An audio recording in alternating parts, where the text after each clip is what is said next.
In 1713, the Englishman magazine ushered a new word into the English language, orrery.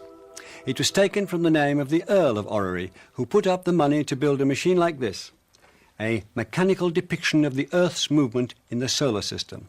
The motion of the universe itself, laid bare by Isaac Newton's work on gravity and cosmology, had been put into miniature order. An age of reason was attempting to bring order to everything around it. And in the 18th and 19th centuries, a series of self-appointed authorities tried to tame the unruly English language. It was a heavyweight contest.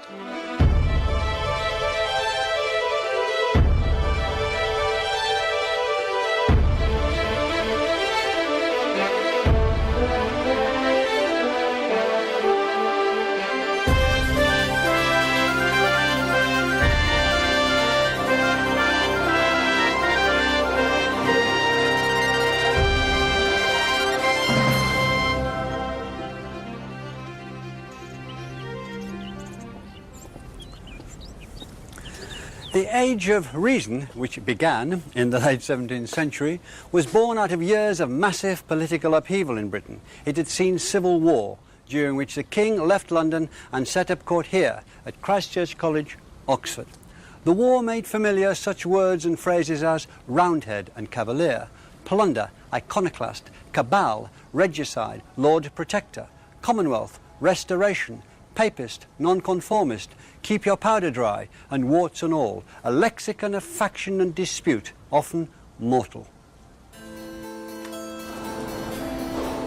The philosopher John Locke was educated here at Christ Church and lived through this turmoil.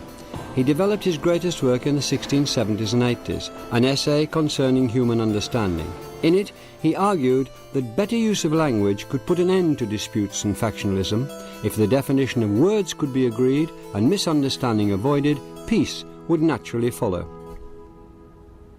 It's a wonderful example of rational idealism. Did John Locke, a man of such supreme intelligence, really believe that by getting the language clear and the arguments stripped to basic simplicities, then, as he put it, disputes would end of themselves? Clearly he did. There is blind faith here at the heart of what seems pure reason. It's a fascination in this story, though.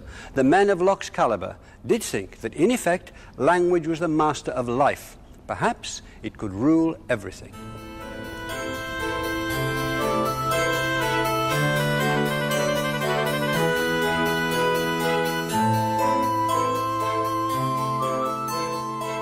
Locke was a member of the Royal Society, founded in 1660 to promote what we call science, but they called physico-mathematical experimental learning. They tried to write pure and simple English, to avoid what they described as this vicious abundance of phrase, this volubility of tongue. At the time, learned books were usually written in Latin, because Latin was understood internationally and was regarded as more precise. The members of the Royal Society wanted to make English a fit language for scholars, and English began to make inroads into the territory of Latin. Newton had published his Principia Mathematica in 1687 in Latin, but in 1704 his Optics was published, written in English, a new kind of rational English, larded with terms of inquiry and argument. I proceeded by this analysis to discover and prove the original differences of the rays of light, in respect of refrangibility, reflexibility, and colour, and their alternative fits of easy reflection and easy transmission, and the properties of bodies both opaque and pellucid, on which their reflections and colours depend.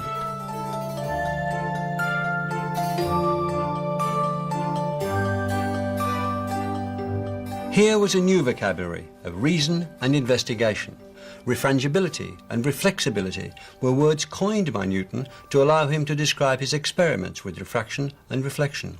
Transmission had been used before to mean passing from one place to another. Newton changed its meaning to describe passing through a medium.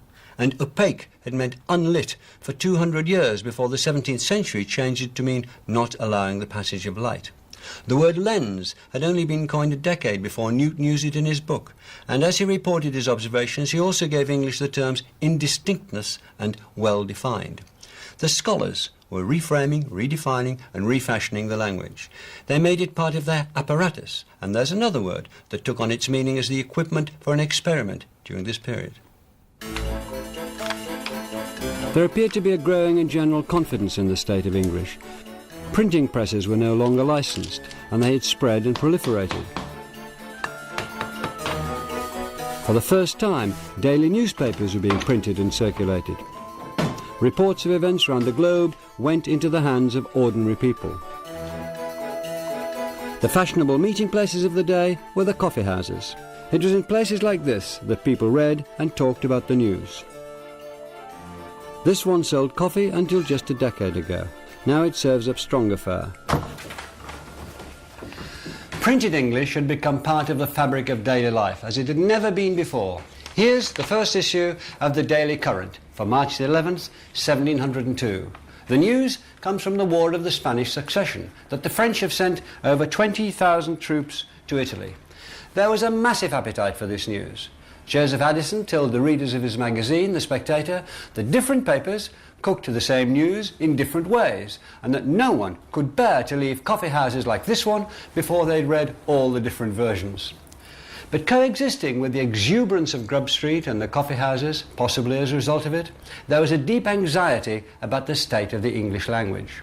There was no Royal Society here protecting English from vicious abundance of phrase and volubility of tongue. There was no John Locke pressing the case for agreed definitions and clarity of meaning. The greatest worry was that English itself was changing. The poet Geoffrey Chaucer was still revered 3 centuries after he'd written the Canterbury Tales, but by then he'd become difficult to understand. The satirist Jonathan Swift, writer of a series of bogus travel diaries we know today as Gulliver's Travels, voiced his concern. How then shall any man be able to undertake his work with spirit and cheerfulness, when he considers that in an age or two he shall hardly be understood without an interpreter? The aristocracy couldn't be relied on to set the example.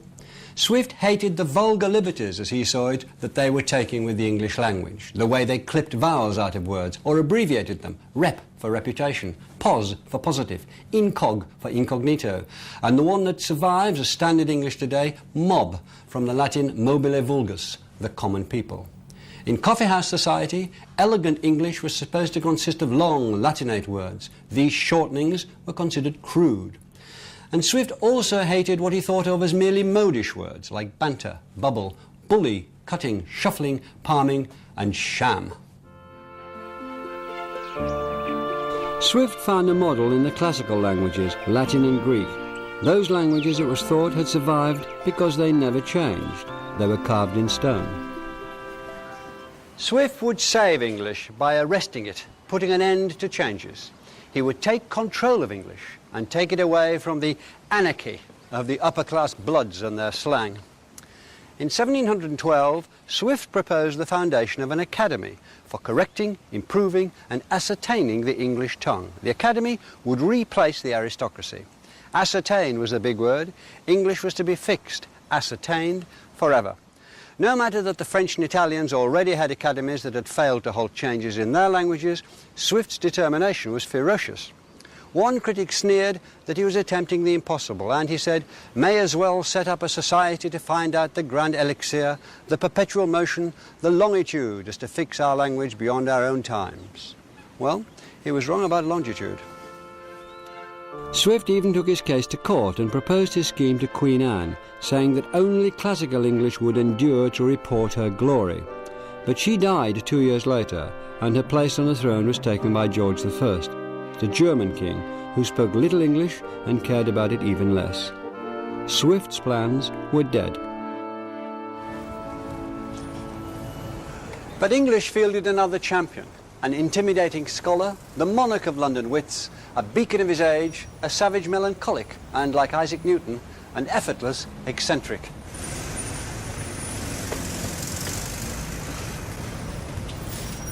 He lived and created his masterwork in this house in Gough Square, just off Fleet Street, in London. Came the hour, came Dr. Samuel Johnson and his great dictionary. He thought he could write it in 3 years. When it was put to him that it had taken 40 Frenchmen 40 years to compile their dictionary, he replied, 40 times 40 is 1600. As 3 to 1600, so is the proportion of an Englishman to a Frenchman.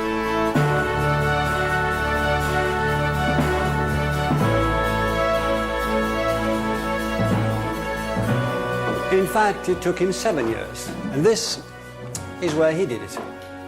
In this garret on the top floor of this house, he fed material, 43,000 words and definitions, etymologies and quotations showing how they were used, to 6 assistants who wrote them down. Johnson's achievement with the dictionary was immense and immensely idiosyncratic. He left out proper names. He included obsolete words if they were found in authors not obsolete, and was criticised for including archaic words such as degradation, cubicularity, incompossibility, jobbanal and opiniatory. He confessed to omitting words he couldn't explain because he didn't understand them. In a manner which would enrage and amaze all future lexicographers, he acknowledged that many terms of art, manufacture and trade are omitted, but for this defect I may boldly allege it was unavoidable. I could not visit caverns to learn the miner's language, nor take a voyage to perfect my skill in the dialect of navigation. His dictionary is lacking in the areas of law, medicine and the physical sciences. He left out rude words, and when 2 society ladies asked him why, he responded, "What, my dears? Then you've been looking for them."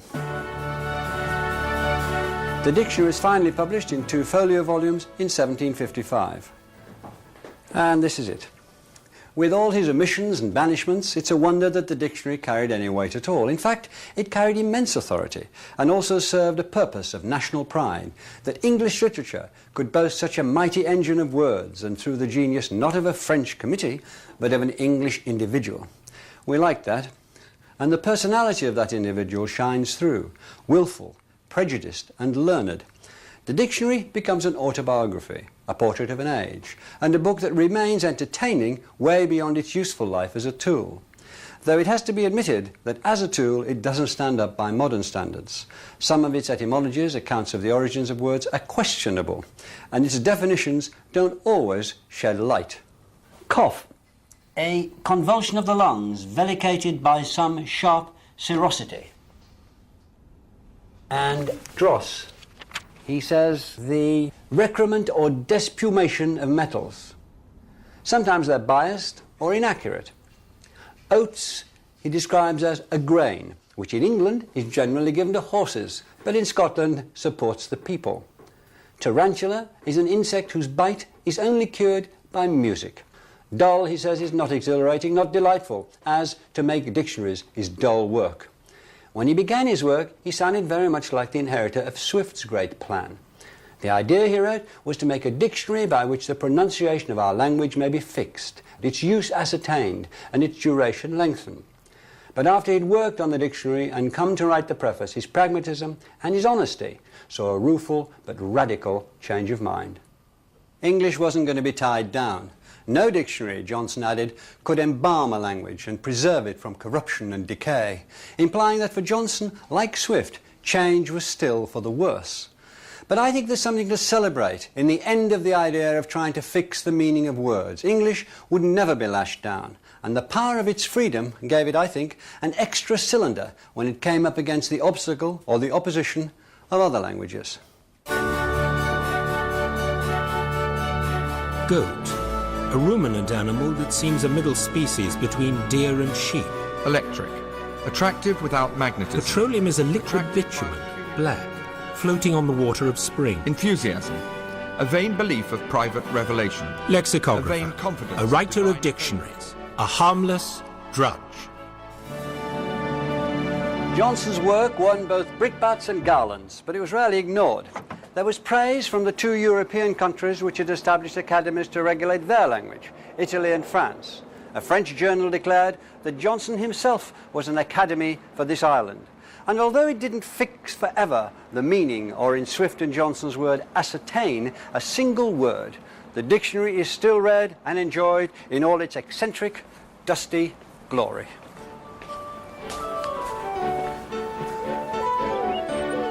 The second half of the 18th century was an age when nature itself was being put into classical order by landscape gardeners like William Kent here at Gresham in Oxfordshire, and a host of grammarians, led by Robert Louth, wanted to do the same to the English language. From now on, things were different from, but certainly not different to, the old individual freedoms. In some ways, they added clarity, in other ways, they created pedantry. Between you and I was outlawed. Between you and me was now the only way. Comparatives were to be used with a pair of objects and superlatives with more. The better of two, but the best of three. Incomparables like perfect, unique or round weren't to be qualified, so you should no longer be more unique or less perfect.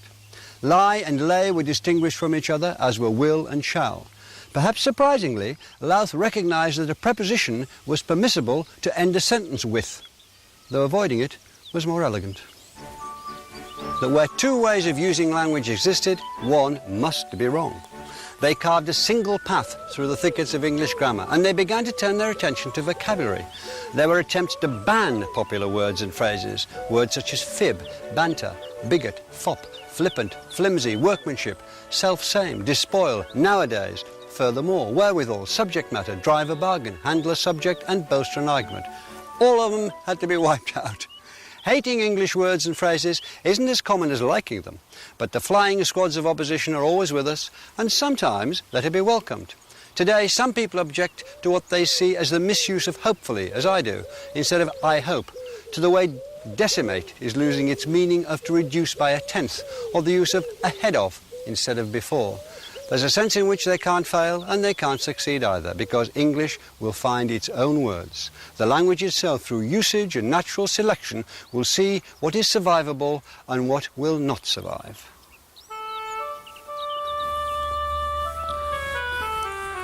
The 18th century was a paradise, class and snobbery, and in they came, pat on cue. The new rules and regulations were immensely influential, not for the upper classes, who felt no need to change the way they used English, or for the lower classes, who had little incentive. But the growing middle class, or the growing number of people who wanted to be middle class, regarded knowledge of the rules as the key to joining polite society, a badge of entry to the club. One typical example was William Cobbett, who became famous as the author of Rural Rides. He was a lower middle class boy who took a copy of Louth's grammar and taught himself the rules. And he put his reasons bluntly. Without understanding grammar, he wrote, you can never hope to become fit for anything beyond mere trade or agriculture. It's impossible for you to write correctly, and it is by mere accident that you speak correctly. And pray bear in mind that all well-informed persons judge of a man's mind until they have other means of judging by his writing or speaking. Writing or speaking. The word police were also turning their attention to the spoken word.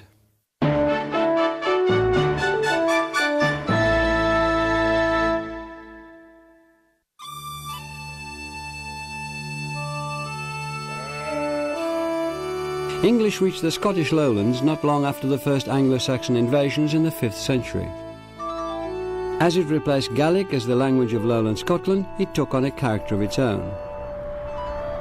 The English-speaking Scots took up words that were unknown further south. Contact with the French produced bonny from bon, assiette from assiette for a serving dish, and fache from the old French fâcher, meaning to annoy. I remember it being in common use in the borders, in don't fash yourself, meaning don't get agitated. The Dutch gave the Scots callant, which became callan, meaning lad, mutsekin, which became muchkin, a quarter pint, and the Dutch kolf, a stick or a club, is the probable origin of the Scottish invention golf. And there were hosts of words from the Gaelic, cairn, ceilidh, claymore, gilly, glen, ingle, meaning a fire in a hearth, strath, a wide valley, loch, sworn, and whisky. And as well as words, the Scots had their own ways of talking. Yeah, I want to try some of the sausages, please. It's the apricots in it that I'm not sure about if that... Along with the neeps, that is fantastic. Then you had the next course as well. And the whisky had nothing to do with it. In 1761, Thomas Sheridan, Irishman, former actor, and a self-appointed master of elocution and pronunciation, came to Edinburgh. He was on a mission to teach the lowland Scots how to speak English properly. It's hard to believe that there could have been a sense of inferiority among the great and good of Scotland in the Age of Enlightenment. This was one of Europe's intellectual powerhouses, and here at Edinburgh, the Signet Library is filled with the fruits of their learning: the philosopher David Hume, the economist Adam Smith, the engineer James Watt, the architect Robert Adam, the geologist James Hutton, and the historian William Robertson. They were the first among many equals. But there was a sense of inferiority, and it lay in their use of language. Since the Act of Union in 1707, Scotland had been part of a united Britain. A new idea had swept through the whole country, the idea that there was only one proper way to speak English. The idea was partly the result of the spread of the printed standard English. More people than ever were reading, but they weren't reading the local dialects they'd grown up hearing. There'd always been a gap between what was said on the page and what was said on the tongue. But now, in what could be called the great print shift, the printed version started to be regarded as correct.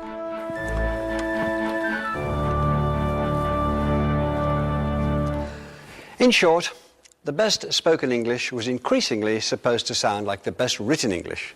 But what did written English sound like? And who decided? One simple idea was that words should be spoken with all the written letters sounded, which was fine as long as you could read, but it outlawed those clipped pronunciations that Swift had so hated. It put waistcoat back in favour instead of waistcoat, for example, and put chimney back where many people prefer to say chimney.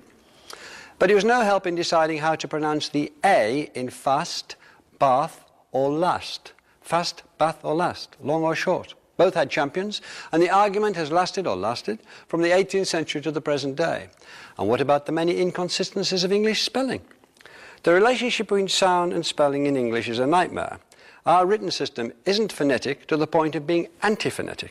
There are, for instance, at least 7 ways of representing what for most people is the same vowel sound, E.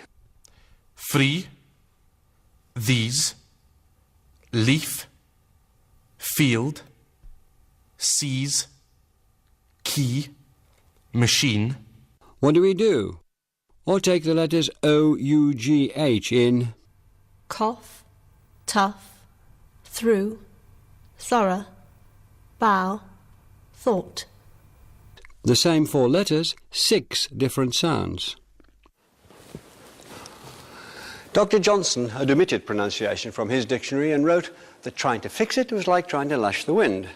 But that didn't deter others. The Irish actor, Thomas Sheridan, spotted the need for a national elocutionist. He seized the role. Sheridan's first and crucial book was published in 1756, hard on the heels of Dr. Johnson's dictionary. He called it significantly British education. Not English, an education. No messing about with ways of speaking or pronunciation. He went for the key and jugular word. If you wanted to say what you said in the best way, then what you needed was an education. And this book, this man, could provide it, which remarkably he did. Sheridan toured England, lecturing to appreciative middle-class audiences, and then he was invited here to Edinburgh by David Hume, Adam Smith, and other members of the city's leading debating club, the Select Society. Pronunciation is a sort of proof that a person has kept good company, and on that account is sought after by all who wish to be considered as fashionable people or members of the beau monde. The task was the last that the past master could grasp, but one can't mark his charm harmfully. Sheridan hit a nerve. The Scots intellectuals were worried about appearing uneducated. The task was the last that the past master could grasp, but one can't mark his charm harmfully. OK, let's hear you all together. Look at the cookbook. Look at the cookbook, said the cook, as he took the pullets and put them in the nook. Sheridan's great idea was that if everyone spoke in the same way, they would talk to each other as equals. Of course, it didn't work. The new standard immediately divided people into those who copied it and those who didn't. Look at the cookbook, said the cook, as he took the pullets and put them in the nook. But some Scots were affronted by the very suggestion that their speech was inferior. They needed a standard bearer, and the post was not empty for long. Robert Burns was born in 1759 to a poor tenant farmer and worked as a ploughboy until he was 15. He loved women to excess, he loved Scotch, he loved Scots. He published his first collection in 1786, poems chiefly in the Scottish dialect, and was canny enough to leave out some verses which he'd written in more standard English. It was a shrewd move. The Scots had found someone to make them proud of their own language. He came to Edinburgh and on his first visit stayed here at Lady Stairs Close. He was feted, patronised and ruined perhaps as the ploughman poet. He died when he was only 37, but his legacy is vast. 400 songs, some of which are recognised as masterpieces, the Lee Rig, Tam O'Shanter and A Red, Red Rose.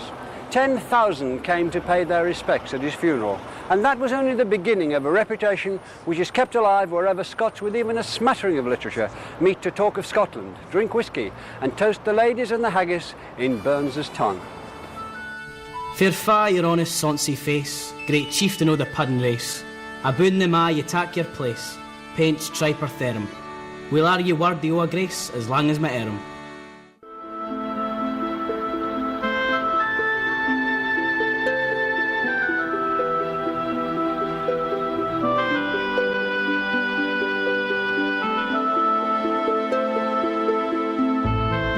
Just south across the border from the lowlands where Burns spent his youth lie the fells, the Norse word for mountains, which form the Lake District. They nursed and nourished another poet who sought out the common experience, William Wordsworth.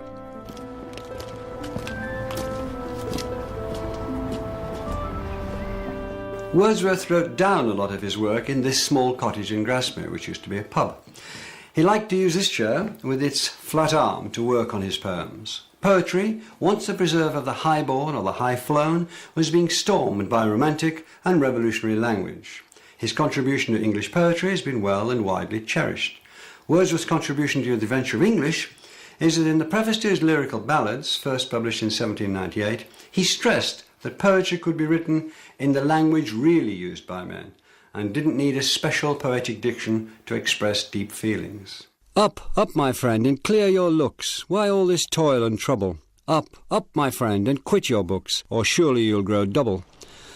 The sun above the mountain's head, a freshening lustre mellow, through all the long green fields has spread his first sweet evening yellow. Wordsworth and his sister Dorothy planted their garden here behind the cottage, with wildflowers they found on their walks rather than with cultivated hybrids. It was much the same with the language of his verse. Poetry wasn't supposed to use such simple language. Dr. Johnson had said it clearly. The most splendid ideas drop their magnificence if they're conveyed by words used commonly upon low and trivial occasions, he said. And Johnson thought that Shakespeare had ruined the tone of Macbeth by using the word knife, a tradesman's word used by butchers and cooks, as he put it. Wordsworth warned that readers who are used to what he called the gaudiness and inane phraseology of many modern writers will perhaps frequently have to struggle in reading his work, struggle with feelings of strangeness and awkwardness. They will look around for poetry. Books, 'tis a dull and endless strife. Come, hear the woodland linnet. How sweet his music, on my life there's more of wisdom in it. And hark, how blithe the throstle sings, and he is no mean preacher. Come forth into the light of things, let nature be your teacher.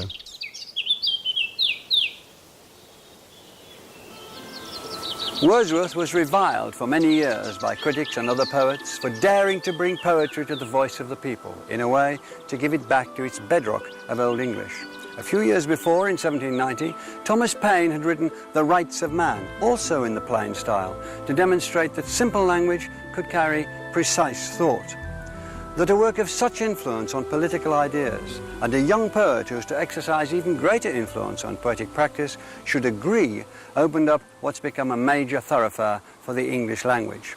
Despite its exhilarating taste for excess, obscurity and the arcane, its promiscuous nature now led English poetry in prose to the depth of meaning and feeling and nuance which could be mined from plain English. It's possible to imagine a world without the influence of Paine, Wordsworth and their followers, and one of its aspects would be that a language separate from ordinary English was the only language in which high thinking and profound feeling could be expressed. There's a sense in which Wordsworth kept English true to its old, tried and tested self. He saved and celebrated and gave lasting literary energy to the ancient language of ordinary speech. One impulse from the vernal wood may teach you more of man, of moral evil and of good than all the sages can. Meanwhile, away from Wordsworth's simple rusticity, among fashionable and elegant society, how you spoke was a key to your social standing, and nowhere was more fashionable than Bath. If you could not talk properly here, you were inviting ridicule. Richard Brinsley Sheridan, son of Thomas the Elocutionist, set his comedy The Rivals here and gave us one of the most ridiculous speakers of English in its history.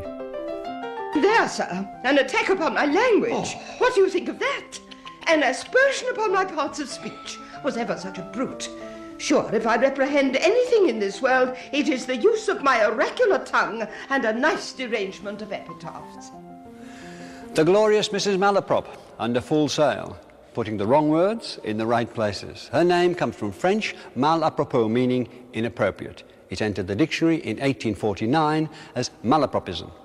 Make no delusion to the past, she says, and she's as headstrong as an allegory on the banks of the Nile. She could represent Sheridan's dig at his father, Thomas's pedantry, but she's also a reflection of a society in which the education of women was widely thought to be unnecessary. But that was changing. Richard Sheridan's grandmother had had no education, but his mother was an accomplished writer. At the turn of the 19th century, more and more women were reading as well as writing. Subscription libraries were making books widely and cheaply available to more and more readers. Female readers created an appetite and a market for novels, works of romance and sensibility which earned little respect or no respect among intellectuals. Yet out of this atmosphere and out of this city came a woman who helped the novel to be recognised as writing in which wit, brilliance, depth and variety could find expression every bit as impressive as could be found in the more established forms of poetry and drama. The novel, especially her novels, became the benchmark for good English. She was, of course, Jane Austen, whose prose was to clarify the English of that Enlightenment romantic era to a crystalline standard never achieved before and rarely since. In a way, she became the academy Dr. Swift and Dr. Johnson had dreamed of. And what are you reading, miss?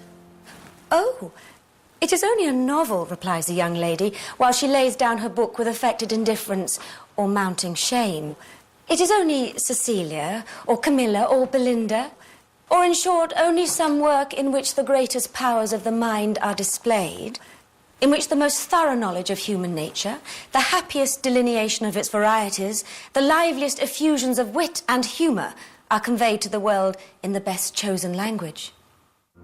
The world of Austen's novels is one in which a single man in possession of a good fortune is in want of a wife, and a single woman in want of a husband in possession of a good fortune. But they have to prove themselves worthy to each other and to society. They are judged. There's a whole lexicon of social acceptability in Jane Austen's work, words like agreeable, appropriate, delicacy, discretion, eligible, order, propriety, respectable, and unfit. Yet Jane Austen has her boundaries. The language of the streets is kept firmly outside the Austen door. The language of bodily parts was not allowed in the Austen parks and drawing rooms. In her own way, Jane Austen was every bit as masterful and controlling as the men whom time has seen her surpass. Her own proper and correct use of English has permeated the minds and sensibilities of hundreds of thousands of her readers. Swear words would never do. The human body had become the great unmentionable of Jane Austen's time, and to deal with it, English had produced a fantastically inventive list of euphemisms. These are all polite terms for the male organ from popular speech or writers of the 18th century. Not that Jane Austen or any of her heroines would have let them pass their lips.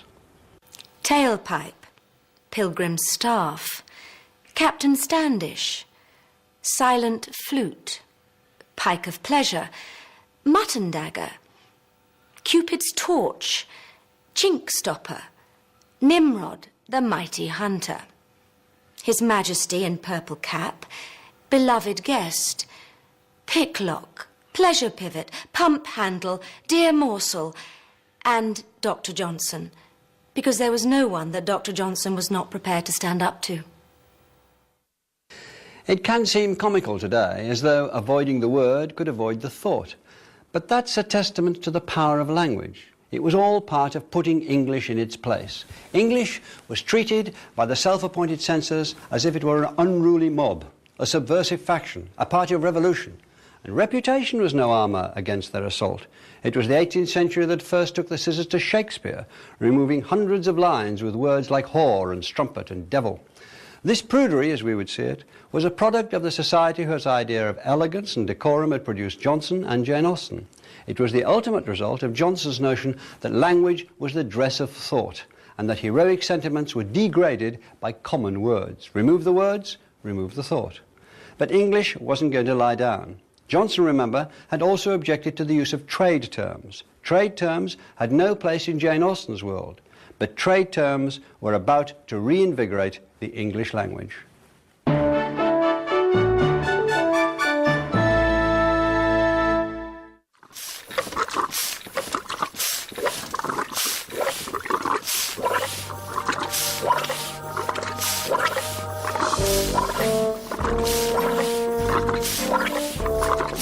In 1756, the Scottish engineer James Watt was working on improving the steam engine. This is a model of one of his designs. Watt was very tight-lipped about his ideas, but one of his friends reported the work to another of his friends. The condenser's the thing. Keep it but cold enough and you may have the perfect vacuum, whatever be the heat of the cylinder. I also learned that the great difficulty was to make the piston tight. Piston, cylinder, condenser, this is the new language of steam power. And in the same recollection we read about the eduction pipe, the steam vessel, the reservoir, the air pump and the siphon. English was called up for the new technology. Watt's condenser was the key to efficient and practical steam power, and it changed the world.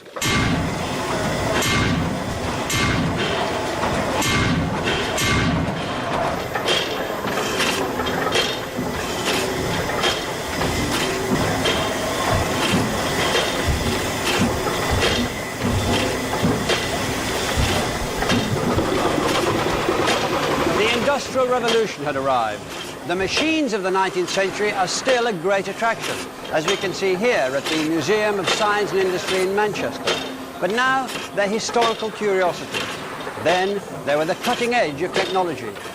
In 1851, the great exhibition of the works of industry of all nations opened in the purpose-built Crystal Palace in London's Hyde Park. It was a display of manufactured goods of all kinds, and the greatest attraction was the machine hall. Queen Victoria was an enthusiastic visitor. In a lengthy and acutely observed diary entry she wrote, "Excessively interesting and instructive. Here was every conceivable invention." Here were some of the industrial world's and the English language's newest arrivals. Hydraulic power, centrifugal pump, lithograph, electroplating, dynamograph, and grandest of them all, anhydrohepsoterion, which cooked potatoes in their own juice. Practical inventions frequently roped in familiar terms. The men who built the machines were often clock and watchmakers by trade, and they brought their language with them. Wheels, teeth, pinions, leaves, pivots. Beasts of burden lent their names to the mechanical beasts which were replacing them. There was the donkey engine, which had its output measured by the new standard of horsepower. In the cotton mills there was Samuel Crompton's spinning mule, and other inventions including the roving billy and the spinning jenny, which may be derived from the common names for male and female animals, as in billy goat and jenny ass. But the classical languages, Latin and Greek, were also employed by scientists, either through diffidence or wishing to claim a distinction for their discipline which matched anything in antiquity. They took the Greek terms logos, meaning word, and nomia, meaning distribution, and named new fields of inquiry, ologies and onomies, like biology, petrology, taxonomy, morphology, paleontology, ethnology, gynecology, histology, carcinology, agronomy, geonomy, phytonomy, and entomology. In the first part of the 19th century, these islands had become the world's leading scientific and industrial nation, and the language became an engine which drove it forward. Engine is a word with a long history in the English language. For instance, in the Middle Ages it meant skill or talent. Then it became a machine, a weapon or a snare. Now it became part of the steam engine or the locomotive engine. And then in 1829 the word locomotive itself shifted and stood alone as a noun. The railway brought new meaning to a whole set of words. Track and line were both applied to the metal rails. Their junctions became points. Coach, carriage and wagon all left the road and rode the rails, while lorry began its life as a railway word and made the journey in reverse. Stations had been places for ships and troops before the word was first applied to the building behind me, Liverpool Road Station, here in Manchester.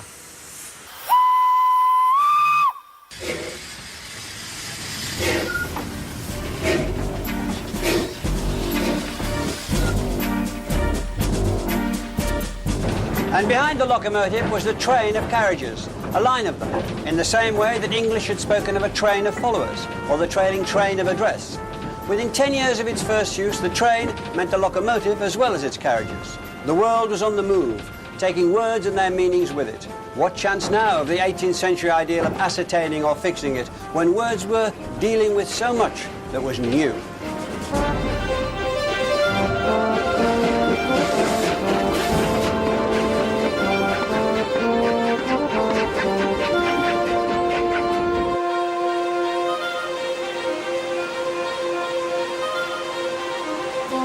Other words were shifting in meaning too, reflecting massive social changes. Factories had been foreign trading stations in the 17th century. Mills had once been places to grind corn.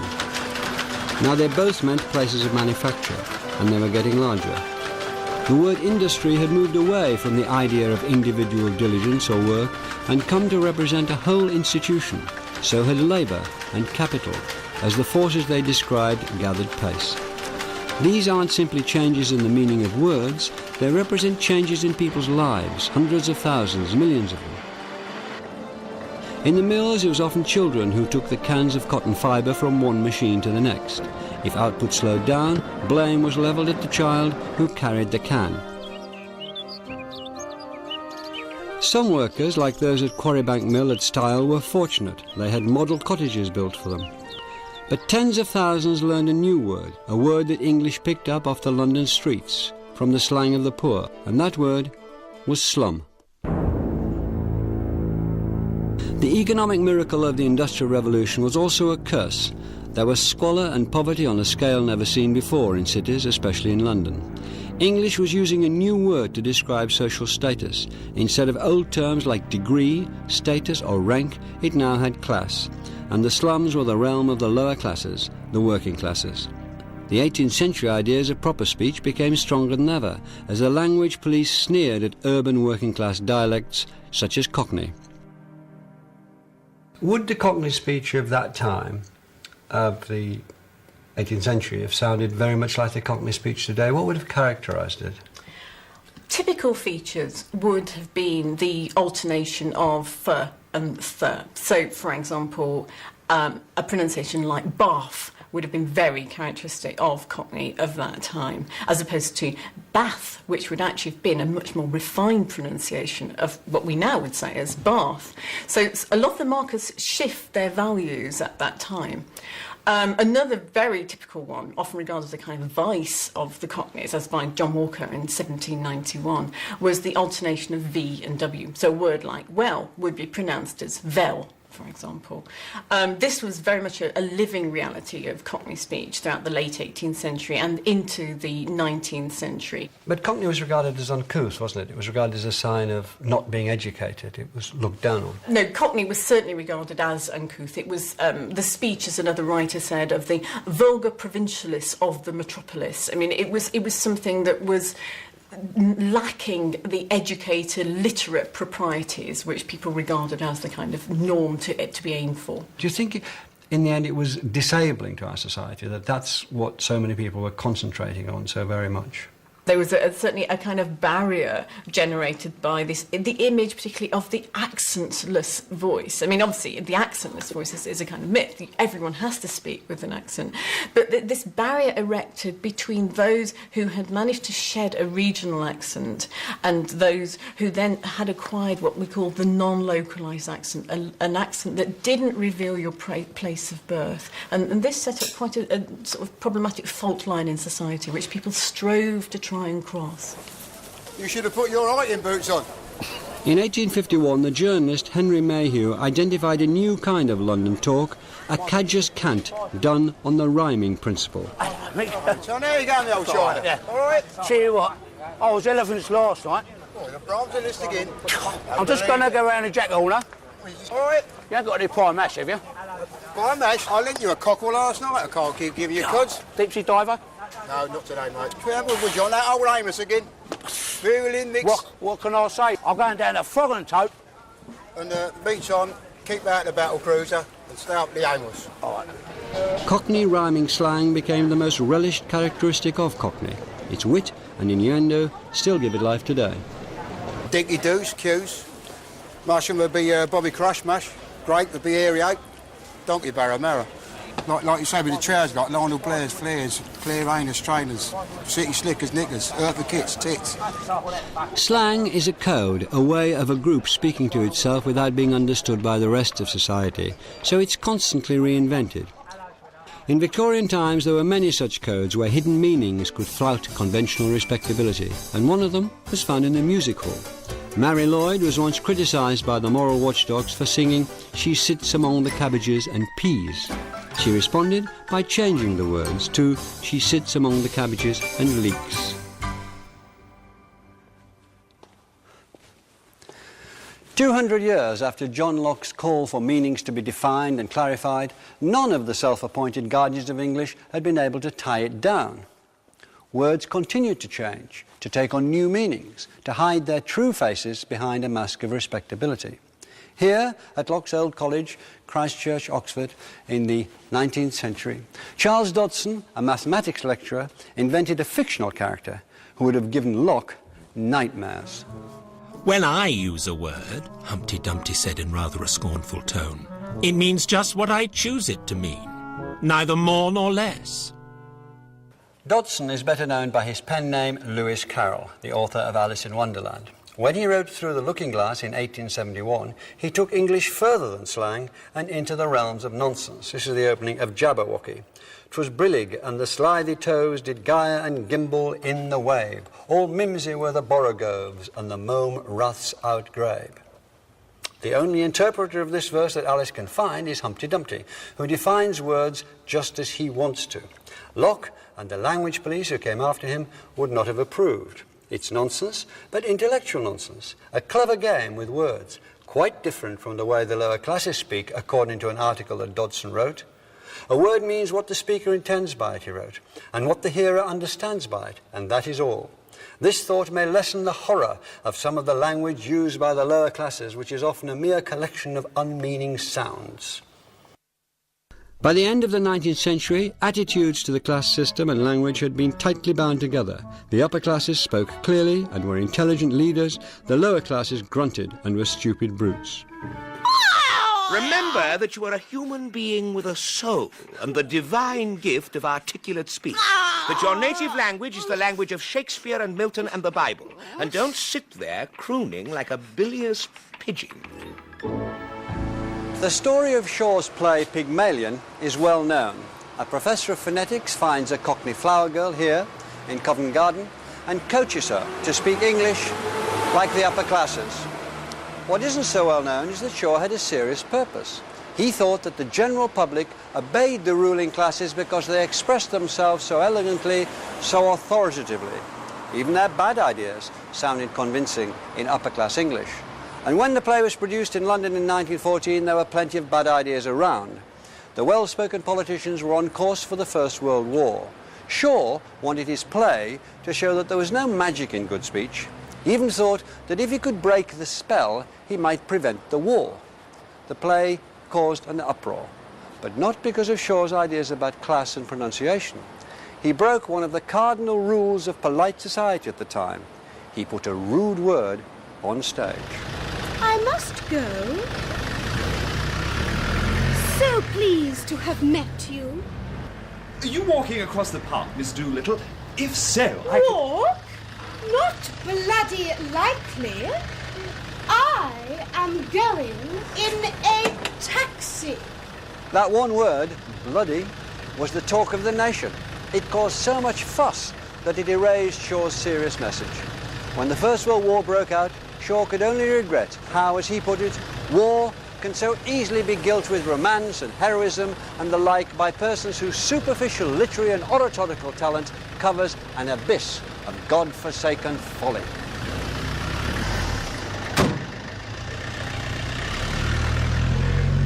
Two centuries previously, the Age of Enlightenment had dreamed of order and of a unified language, ending conflict. But it was the First World War that would begin the long decline of the social order and its idea that you were a better person if you spoke proper English.